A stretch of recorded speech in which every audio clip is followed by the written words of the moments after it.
Hi friends, ఎలా ఉండారు? మీరందరూ బాగుండాలని మనస్ఫూర్తిగా అందరికీ నమస్తే. లతా రియాలిటీ యూట్యూబ్ ఛానల్కి స్వాగతం. ఫ్రెండ్స్, ఈరోజు డిఎంహెచ్ఓ కొత్త సదరం సర్టిఫికెట్ వచ్చిన తర్వాత మేము అప్లై చేసుకోవచ్చా మేడం అని అడగడం జరిగిందనమాట. డిఎంహెచ్ఓ కొత్త పెన్షన్ అప్లై చేసుకోవాలంటే ఏమేమి డాక్యుమెంట్లు కావాలి, ఎక్కడికి వెళ్ళి అప్లై చేసుకోవాలి, ఎవరు దీనికి ఎలిజిబుల్ అనే విషయాలు ఈరోజు మనం షేర్ చేసుకుందాం. ఓకేనా ఫ్రెండ్స్? మరైతే చాలా మంది ఫ్రెండ్స్ మన వీడియోస్ని సబ్స్క్రైబ్ చేయకుండా చూస్తున్నారు. ఫ్రెండ్స్, చిన్న రిక్వెస్ట్, మరైతే మన వీడియోల్ని నచ్చినట్లయితే ఒక లైక్ చేయండి, సబ్స్క్రైబ్ చేసుకోండి, షేర్ చేయండి మన వీడియోని. మరైతే వీడియోలోకి వెళ్దాం. కొత్త సదరం సర్టిఫికెట్ వచ్చిన తర్వాత పర్సంటేజ్ 85 అబోవ్ ఉండాలి. 85 కంపల్సరీగా ఉండాలి. ఓకేనా ఫ్రెండ్స్? దీనికోసం మనకు కావాల్సిన డాక్యుమెంట్లు వచ్చేసి Sadaram certificate, Aadhaar card, ration card, bank book, passport ఫోటోలు, మళ్ళీ అట్లా వచ్చేసి ఇవన్నీ తీసుకొని మనము మన గ్రామ వార్డు సచివాలయాల్లోకి వెళ్ళి అప్లై చేసుకోవాలన్నమాట. అప్లై చేసుకోవడానికి ఎవరికి ఎలిజిబుల్ ఉందంటే 85 అబోవ్ ఉన్నోళ్ళు ఎలిజిబులేనండి. కాకపోతే ఇక్కడ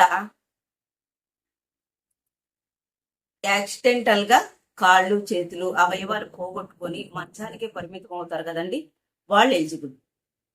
మెంటల్లీ రిజర్వ్డ్ వాళ్ళకి ఏం చెప్తున్నామో ఎట్లా చెప్తున్నామో తెలియదు, మంచానికే పరిమితమైన పారాలసిస్ వాళ్ళు పెట్టికే పరిమితం అవుతారండి.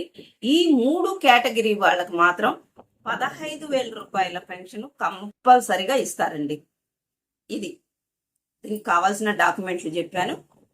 సదరం certificate, ration card, Aadhaar card, passport size ఫోటోలు, మరి బ్యాంక్ జిరాక్స్, బ్యాంక్ బుక్, ఇవన్నీ కావాలన్నమాట. క్యాస్ట్ సర్టిఫికెట్ కావాలండి. ఇన్కమ్ సర్టిఫికెట్ కావాలి. ఇవి కూడా ఇంపార్టెంట్. మీరు ముందుగా చేసుకొని పెట్టుకుంటారని చెప్పి నేను ఈ వీడియో చేస్తున్నాను అనమాట. ఓకేనా friends? Caste certificate, income certificate, ఇవి కూడా ఇంపార్టెంట్ అనమాట. కావాల్సిన డాక్యుమెంట్లు అయితే వచ్చేసినాయి.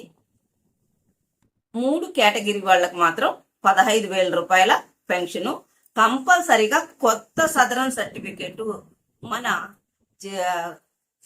సదరం సర్టిఫికెట్ పాతది కాదండి, కొత్తది. కొత్త దాంట్లో 85% ఎవరికైతే వచ్చిందో వాళ్ళు ఎలిజిబుల్. ఈ 3 కేటగిరీ వాళ్ళు మాత్రం. సరేనా? గ్రామ వార్డు సచివాలయాల్లో కొత్తగా సదరం సర్టిఫికెట్ ఇచ్చారు కదండి, వాళ్ళు అనమాట ఎలిజిబుల్ డిఎంహెచ్ఓ ఫంక్షన్లకి. ఓకేనా ఫ్రెండ్స్? నాకు కొన్ని డౌట్లు అడిగారు, దానికి క్లారిఫై చేద్దామని ఈ వీడియో చేస్తున్నాను అనమాట. ఓకేనా?